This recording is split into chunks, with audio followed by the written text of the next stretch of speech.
Thank you, Michelle. Shalom, welcome everybody. So it's a movie night, so it's not about me, it's about the film. I'm just going to introduce it very briefly, give you 2 or 3 points to think about as you watch it, and then we'll try and keep some more time for discussion afterwards, which is selfish of me because that's a more interesting part for me, obviously, to hear what you guys think. Okay, this is a film made in 2002, it's called Amen. It was directed by the director originally Greek, Konstantin Kostagavras. Some of you may remember him. He was quite popular, especially amongst the European left in the 1970s. He made a number of great films in the late 60s and 70s. Perhaps chiefly amongst them Z, about the Greek dictatorship, which he made in France in 1969. Kostagavras, for those of you who don't know him, is really well known as a political filmmaker, I suppose. And with Amen, he resuscitates the kind of militant film that was quite popular in the 70s, as I said. So the French would call it a film à thèse, or a thesis film, a film with a point to make. It's got a point to make, and you will see very quickly what the point is. So Amen is the story. It's an adaptation, it's a liberal adaptation of the 1963 play Baron Kurt, The Deputy. And it tells the story of Kurt Gerstein, who was a German devout Protestant who becomes an officer in the SS, and chronicles his experiences in the East, where he has an engineering background and quite quickly becomes head of disinfestation, which means he's in charge of seeing how the gas works and let the gas work. He chronicles that experience. He tries to pass on during the war information about it to the Swedish consulate and to the Vatican. And after the war, he would go on to write a report, the Gerstein report, which is used in Nuremberg to convict some of the Nazi apparatus. So that's what the film, the story the film uses to then dramatize it and make a point more specifically about the silences of Pius XII during the Holocaust. And I don't think I'm spoiling the film by saying that Kostagavras' point of view on Pius XII's take during the Holocaust is very, very critical indeed. So you have to expect that. The questions that Kostagavras raises then are more historiographical than historical, in the sense that the events are known. We know we have the speeches that Pius XII made, we have the report that Gerstein wrote, and so on. It's not a question of debating the events, it's the question of debating the interpretation of those events, which is, of course, what historians do more often than not. And so, one thing that I would suggest, we talked about afterwards, is what our interpretation of the Pope's stance is. And generally, there's a lot of historiography about Pius XII, and it goes from those who accuse him of being openly anti-Semitic, the Hitler's Pope, for example, Humboldt's book, to those who say that he was just a bit too cautious and cowardly, those who say he was self-preserving, and those who even go as far as defending him and saying that actually what he was doing was an anti-fascist act of resistance, couched in the language of the Vatican, which is not the language of radicals, it's the language of diplomats, and very, very cautious diplomats. So that's certainly one thing to consider at the end, and at the end I'm going to suggest that actually we should consider the context of where the Catholic Church comes from, perhaps more than the specific events of 1942-43 and what the Pope didn't or did say. The second point that the film I think is very useful for is to consider more broadly the issue of German society under Nazism, particularly the first half of the film. I think raises really interesting questions about how aware of the general German public was of Nazi genocidal policies, not only towards the Jews, but in the case of the film specifically towards mentally handicapped, mentally deficient people, and of how the German public, how able it was to resist the regime. And of course, the corollary of these questions is a question about collective responsibility. Perhaps not going as far as Daniel Goldhagen's book, The Willing Executioners, but in that general direction. And the third point of discussion that I'd like you to consider afterwards and perhaps the one closest to my specific field of expertise and my interest, is one that is purely cinematic, about representability.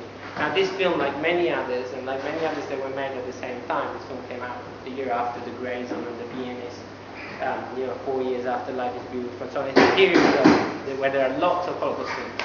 And like all of those, it flirts with the sort of the boundaries of the places of execution. In this case, the concentration camps and the gas chambers, but also the killing fields of Eastern Europe, the ghetto. And the questions are the same. The questions of morality and representability are the same. So when you approach those places, how do you do that? What can you show? What can't you show? And there's a scene in this film which I think is not only a very interesting sort of input in that conversation about representability, but also a very provocative one. And you will be able to discuss it later on. So for the time being, I'll just leave you with Konstantin Kostagauer's domain, and we'll talk about it.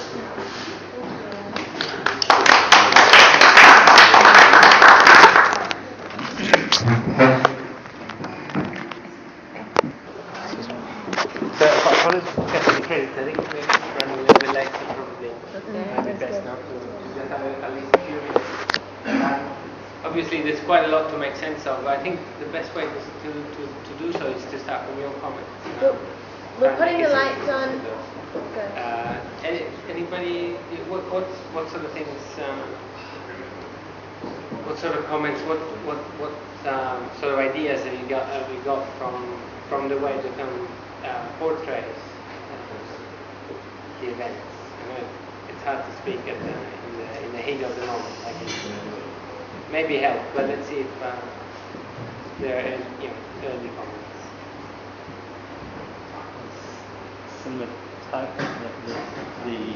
The way that the symbolism in the way it was shot, like just coming to my mind is even being in the car and seeing what's happening in that first scene when it's snowy and the atrocities are happening outside the car, and they're that whole thing that they're witnesses to it all, and yet they're unable to do anything. It's so frustrating. I felt that frustration. Them being so close and so involved, and there's this divider between them and what was happening out there, and being able to be of any use at all. That's just one thing. No, I know what you mean. It is involving and frustrating. Yeah, and it's just so well. It's just so well done. Everything is so well done in that film.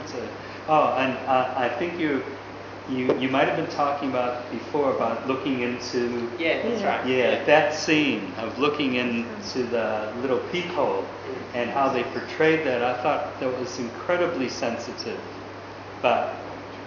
and expressed the horror of it incredibly powerful. Yeah, that's exactly what I was referring to in terms of, I think otherwise the film stylistically it's quite, it's symbolic in certain things, but it's quite straightforward and pedagogical in its approach. And there's a lot of conversations that are clearly just to inform you of the facts, or at least of his interpretations thereof. But that scene is really interesting because, of course, cinema flirts with voyeurism all the time, and cinema that deals with atrocity particularly so. And there you see that the filmmaker, who is himself, figuratively speaking, a voyeur because he's looking through a camera at the time. He knows of Israel. He knows of the audience's temptation to see what's through that home. And in the context of the early 2000s and the boundaries of representation being constantly pushed. Maybe someday I'll show you other examples of how filmmakers have dealt with the gas chambers. This is really interesting, really provocative, sensitive yet provocative, which is really impressive. Similarly, I've seen that scene, but I haven't seen this film. Right. So unless I saw a clip mixed with something, it just looks so familiar. The can falling from the. It's possible. from the roof and the whole kicking thing. Yeah. So I don't know where I saw that or something similar. Yeah. It's very powerful. Yes. I can't understand the role of the Catholic Church in Germany. Oh, right. I've been struggling with the power of the Catholic Church in Berlin. Perhaps you could explain that. Well, it is power. I wouldn't say it's. I mean, it's a complicated issue. They retain some degree of power, but in Nazi Germany, effectively, they are stripped of a lot of power. But why were they Catholic and not Lutheran? Or why were they Catholic? Well, they were both Catholics and Lutherans throughout Germany. Obviously, in Prussia and Berlin, they were mostly Lutherans. But in Bavaria, mostly Catholics, for example. So, but the nuncio is in Berlin as the ambassador of the Vatican to the German government, so he's in the capital. But obviously, the Catholic Church is all over Germany, not just in Bavaria. There's a mixture of people. In regards to the powers of the churches, all churches, that early section is quite interesting because the euthanasia program is one of the things that never gets really shown or discussed. And it is absolutely true that perhaps the only example of civil disobedience in Nazi Germany that we normally consider absolutely totalitarian and really terroristic and not allowing any kind of disobedience happens around the euthanasia.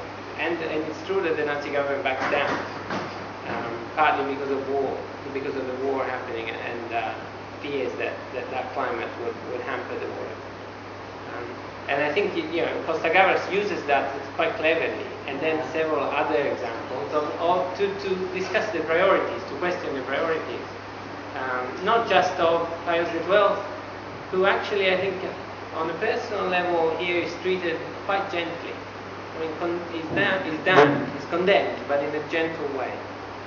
But others, particularly the German bourgeoisie, the elites, in a way that perhaps you would expect Costa Gavras to do, are really treated much more seriously. Ben,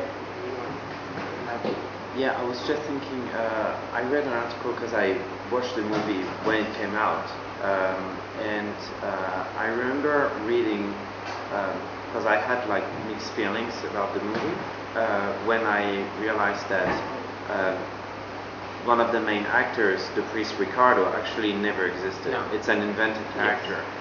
Yes. But then I understood after reading an article saying that it was created by Costa Gavras to show what he would have liked, the ideal reaction that a priest and anyone in the Catholic Church should have had. Yeah, that's right. That's partly. I mean, it's partly based on a number of different priests who sacrificed, who went to martyrdom, who did exist, but it's not in that form. That's partly why I was saying at the beginning it's a good time to discuss this, not just because we got a new vote, which might be a coincidence. But at the same time, I was thinking when you have this and you have this reaction, and yes, but then what can they do really? And you have this scene when the bishop asks him to take notes, and he meets the Nazi ambassador in Vatican, and he says, protest. That's basically what will you do against Nazi Germany? Sure. You can't do anything. I suppose it's really interesting because of that helplessness that, and we know and understand that they're in a hard situation as well, but it was really well portrayed that this awful feeling between the comfort versus the carnage, and they were celebrating rather than being. Do you mean the Christmas dinner? When they eating. Or they were. And also at the Vatican as well. So even though they are helpless, there's that conflict as to the appropriate way. I think the film suggests that they're helpless militarily, but they are not actually helpless diplomatically. The Catholic Church is powerful. It's not helpless. So the diplomatic level, the financial level, it did have powers. It's just a choice. It's a choice. The film argues, perhaps in a way that is slightly forced, that the Pope couldn't bring himself to take to take sides, partly because of the involvement of the Soviet Union on the other side. And there's very good evidence that Pope Pius as well was fiercely anti-communist, much more so than he was anti-fascist. He grew up in Bergamo in the north of Italy at the time of the birth of unionism. He witnessed strikes and the kind of social unrest that they caused. Then he went to Berlin, where he was in Self-Nuncio during Weimar, and he saw the tension there during the attempts of socialist revolutions there, and then the rise of Nazism. And by all accounts, personally, he was scarred by this sort of contact with revolutionary socialism. So in that respect, there does seem to have been a choice. When the film summarizes his position as hoping that Hitler will defeat the Soviet Union and then make peace with the British and the Americans, that's fairly accurate. A little bit chilling, yeah.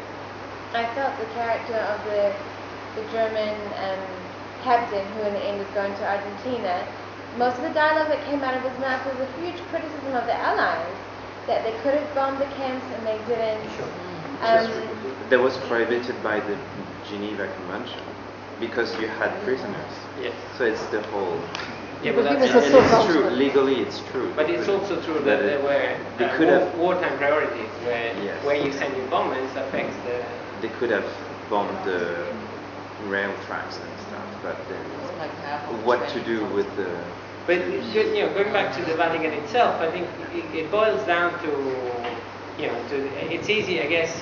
The Vatican is a state, is a sovereign state, and it looks after its self-interest like other sovereign states, and yet at the same time it has this sort of spiritual, spiritual ambition of being representative of Christ, the leadership of the Christian Church, an important moral role, and clearly in lots of situations, not just in this, but lots of others, some that are incredibly topical now. Those two things clash.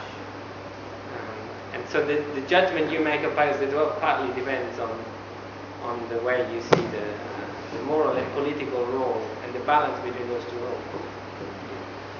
Do we know how powerful like the Pope was in Germany, like in general? Because we know he has quite a diplomatic power, but then it depends who he's addressing. So I don't know, because they are Lutherans. Sure. I'm not very familiar with. I think we don't know.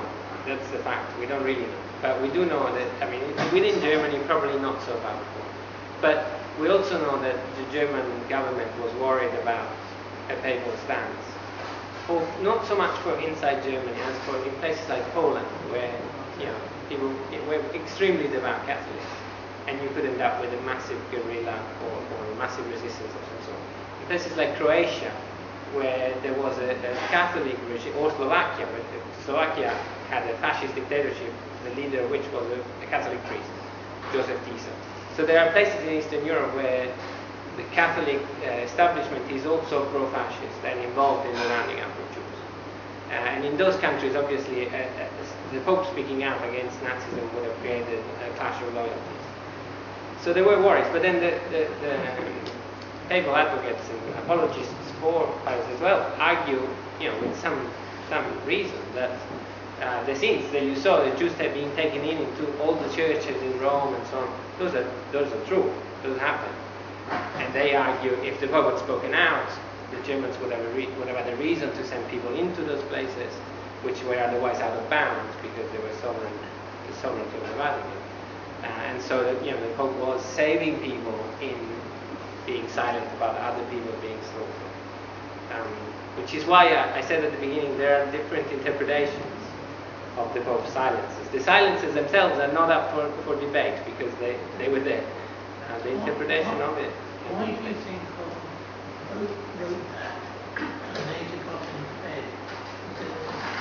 Yeah, I don't know this. This is I don't know your name, but the gentleman refers to the author of the play, Hawkwood, who wrote this in 1963, but then soon after became quite good friends with David Irving, and up until very recently defended him as a master historian, victim of obtusity, perhaps, by the scholarly community. I don't know the answer to that. Presumably because he was simply a controversialist. That is He was possible. attacking Pope. He wasn't. No, he wasn't defending the Jews. No, that's the treatment of the Jews. Yes. Because remember, he later took on Churchill's memory with the Psychosophy there. Yeah. Exactly the same way. Yeah. On the other hand, I mean, it makes absolutely no sense because he's taking on the Pope on the grounds of Gerstein's testimony. And if he agrees with David Irving, then Gerstein was making it up. So I don't know, but playwrights. No, I don't know the answer to that. It should be researched in his life, I suppose. I mean, 53 years ago, he was quite a personality. Yeah, sure. Was Gerstein going to be sentenced to death? No. Why did he hang himself? Yeah, Well, that's what the I guilt. can't understand. Because He of showed the huge guilt. courage throughout. Yeah, but it's the guilt, isn't it? It's the guilt. I mean, obviously, this is it's a synthesis. But what the film suggests is that it's the guilt that for witnessing, for being part of it, even though he was doing it for testimony. And it's fair enough. I mean, individuals, when they take these sort of brave decisions, they don't let go of the contradictions that they involve. I guess he knew at that point too that the story was out and it wasn't his kind of burden to carry it. I think it's quite. I mean, it's a nice idea that reading the words, the specific words in his indictment that say it is unconscionable that somebody with his moral conscience would not prevent himself from being part of it.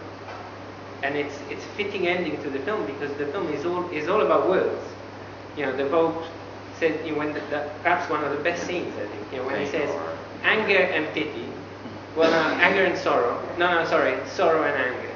It's the choice of words, the order of the words, and Gerstein, who's been begging the Pope to say certain words, then hears words himself that are quite radical and almost in a throwaway way because the Allies write that indictment without knowing actually what he's done. They just want to hold him for a bit. But they're quite facile with their use of words. They question his moral standing, and that's what's been driving him. When he sees that question, he has to commit suicide. At least, obviously we don't actually know what he said. This is, I think, but it's an interesting. But then the courage that he showed earlier, you thought he might have carried that through and actually stood up and spoken. But we don't know why people commit suicide. We don't know why all those survivors who survived Auschwitz then commit suicide. He had lots of opportunities to leave, and there was a whole scene where he's obviously not happy to be complicit, but he gives them all the advice they need to more efficiently gas the Jews.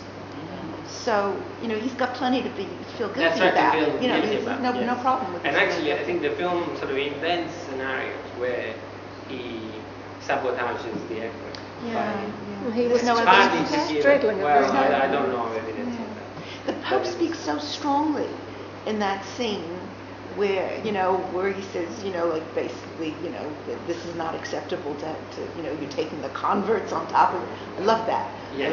That was great. But the thing is, but it's like he waits until the Germans are in the street. When he had the opportunity to have a voice, he didn't bother.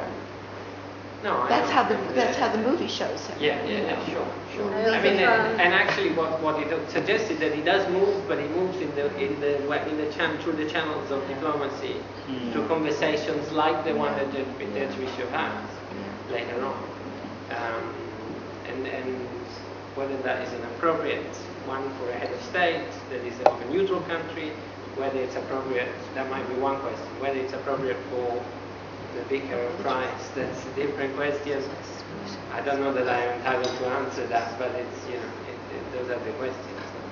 You did have a feeling of the Jews, Well, they're meant to go, It did a little bit, although Pius said, well, personally, it doesn't, in the film at least, come across that way. And there's good evidence that he wasn't particularly anti-Semitic, but No, he wouldn't pick up a knife and kill a Jew No, himself. that's right. But they did, well, there's got to be a reason for it, No, But sure. they were And also able to differentiate between sending them to work camps and sending them to death camps. And that distinction Sure. enabled them to live with it. Oh, and if you're bringing children to death camp, oh my goodness, to the work camp, well, you don't want to separate the family, do you? So they've got you coming and going. It's but amazing. that's why at the beginning I was saying, Justification. perhaps more than speculating on Pius XII's motivation or what he might have done, which is counterfactual, sometimes anachronistic, I find. More interesting is to place the Pope in the context of Christian anti-Semitism, Catholic anti-Semitism, and Vatican anti-Semitism, which goes back much longer. And when he says he's taking the converts, he's not, he's disputing that he's taking people that to him are no longer Jews. So the Church has a final, had until 1967 a final solution of its own to the Jewish problem, and that was conversion. We can't pussyfoot around that particular issue. Until 1967 in Vatican II, John the 23rd, it seems the new Pope wants to be like, we'll see. Until John the 23rd, the doctrine that children studied at Sunday school said that the Jews had killed Christ, and that they were forever, and at any given moment in time, deicides, they're the killers of God. That's as anti-Semitic propaganda goes, that's pretty strong. So that's, I was going to suggest, if some of you want to find more out about Pope Pius as well, there is heaps of good literature, both very critical, less critical, very defensive. You can choose, or you can read them. But I would recommend taking a slightly broader approach and looking at something, if you're interested in the topic, at something like David Kurtz's The Popes Against the Jews, which looks at the papacy from the 19th century, and so it gives you the context of how Pius XII, the humus in which he existed. I struggled a bit with the sort of what seemed to be a basic assumption that people would have expected the Catholic Church 80 years ago to have actually spoken out in a courageous way, not just for Jews but for any non-Catholics. I mean, is there any examples of the Catholic Church speaking out strongly, in a situation that required a lot of courage? Yeah, of course. For any group other than their own group, is there any? Not really. I didn't find. I sort of think, well, why are these people surprised? Well, that's why I was saying it's partly anachronistic to place that to question the motivation, because on the other hand, there are moments in which the Catholic Church does abandon caution in some respects, but usually its own issues, the issues of Catholics or the Church itself. When that moment when they're fighting, the young priest overhears the sort of fight inside the nuncio's room in Berlin over the payment of taxation back to the Church from the Nazi government. There are some issues where the Catholic Church does get angry, just their own affairs. And again, it's a bit unfair and it's a bit forced and very provocative. But that scene in which the old cardinal sitting at breakfast says, at the end the Catholic Church is always on the winning side. That's Costa Gavras, absolutely 101. But it's also kind of true. I was just thinking, I guess because of the European outlook of this film, maybe they're coming from the point of view of they've always had in the back of their psyche the influence of the Vatican in European history and political life. And it sort of seems to me that they kind of expected the Vatican to be all powerful. I think in this case it's a different kind of context, a different kind of prejudice, if you want. And it's that Costa Gavras comes from context of the radical left fighting against the dictatorship in Greece in '67, and then various other dictatorships around, Franco and so on, all of whom had the support of whichever church was in power in those countries. So if anything, there's a kind of anti-clerical prejudice going on here, perhaps. But did the Catholic Church have a lot of influence in Greece at that time? Not the Catholic Church, but the Orthodox, the Greek Orthodox. But he's looking at, I think Kostagaras looks at the church itself, not even at Christianity, but at churches, and the political embodiment of the religion in a negative way anyway. Which doesn't mean that what he says isn't right. I think it's one-sided, but I think, to be honest, in history, the old adage that the truth is in the middle hardly ever works. So you might as well be one-sided and get it wrong, but take a stance. I have a question for you, and what Glenn, what you said about expecting the Catholic Church to rise up to it. Was it simply like a technical vehicle to create tension more in the plot of the movie, rather than, would you see it that way? I see what you mean. I mean that's possible. I think no. I think it's a genuine indictment. It may be an anachronistic indictment as well. But I think that's what he's arguing. Yes. It's interesting in terms of values as well, that one of the voices that comes from the Vatican is the refusal to listen to this SS officer because he's betraying his own people. Yes. And that took me by surprise. And at the end of the movie, they accept them, and they are very welcoming. Yeah. While the first time when he I mean, received I him think as an SS, is he Catholic? He doesn't want even to listen. Yes. I think that for the end that you were saying earlier on, and you point out again, I think you're quite right. In some senses, that's far more indicting than mincing your words in a Christmas homily. And that's of course all true. I mean, we know very well, it's very well documented, the kind of. But it's chilling the way Kostagaras does it, because of course the Vatican gardens. I think he even shows it. I mean, as the Jewish refugees leave, because a new kind of refugee coming in, and it's that kind of perfect neutrality in a sense that's chilling when you look at it from a point of view that's not neutral. There was a lot of that kind of, really insane arguing back and forth throughout the movie. You have that thing with it that you just mentioned with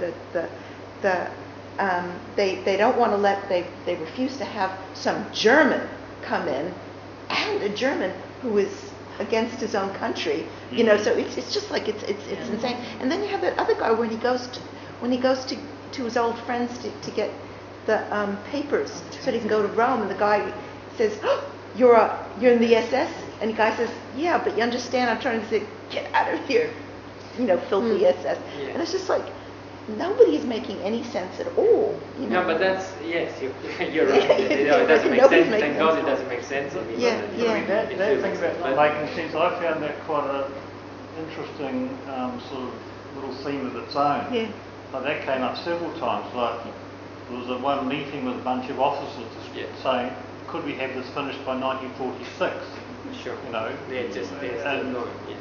It's quite interesting when you read some of the descriptions of what the high-up members of the military thought about the war, and then what more ordinary people thought about the war, and his father saying it was a secret weapon going to be ready. Sure. I mean, there was even when some the French of were all, the Russians were already in Berlin probably by that stage.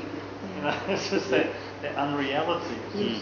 No, that's right. I mean, there is a degree, an extent to which the Nazi regime holds itself on the delusion of grandeur, of divine grandeur almost, and a lot of Germans certainly got swept away with it, right to the very, very end.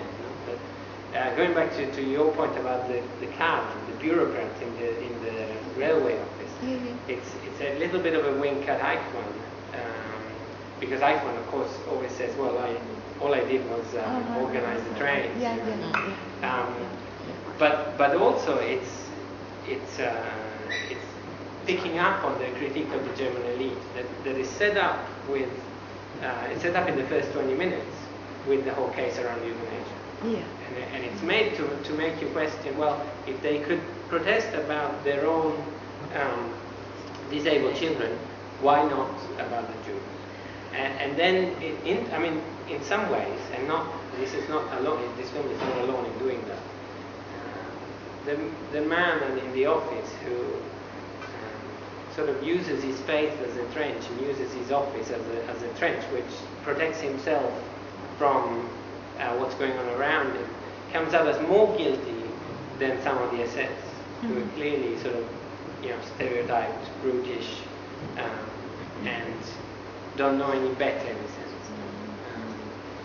So there is a critique of the Catholic Church here, but there's also a critique of German society that's ferocious. I think it might be a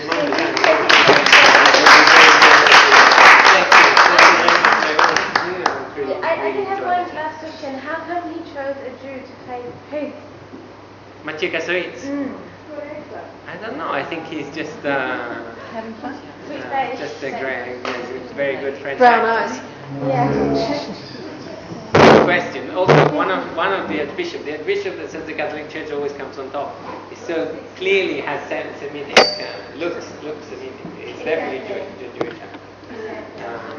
I don't know whether it's hard to read that kind of to that kind of level. Also, I was impressed that gosh, I just forgot his name. The main guy. Gerstein. I was saying Bernstein. That he had so much freedom to talk to people. Yeah, well, that was obviously event.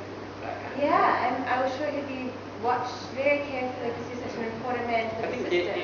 he really did meet the Swedish attaché on a train. That's true, and he did mention it to some pastors of the Protestant church, but obviously not. He much more cautious probably than. Right. Do you know what happened to his family in the end? I don't know. I presume they were okay. Thank you very much, Thank you. Dr. Thank you, kind. It's just a card. I'm very watching. Thank you very much. We'll see you again soon. You give us so much of your time last year, this year as well. We have 4 films, and we really appreciate it. Thank you very much. Thank you.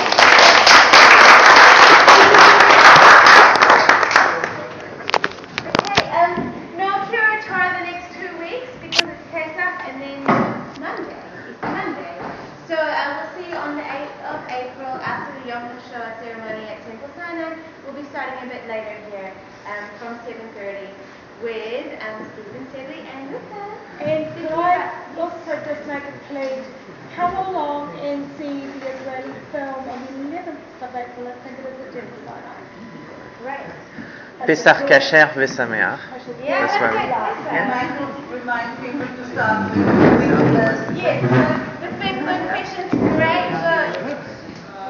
It's our first book, the book club.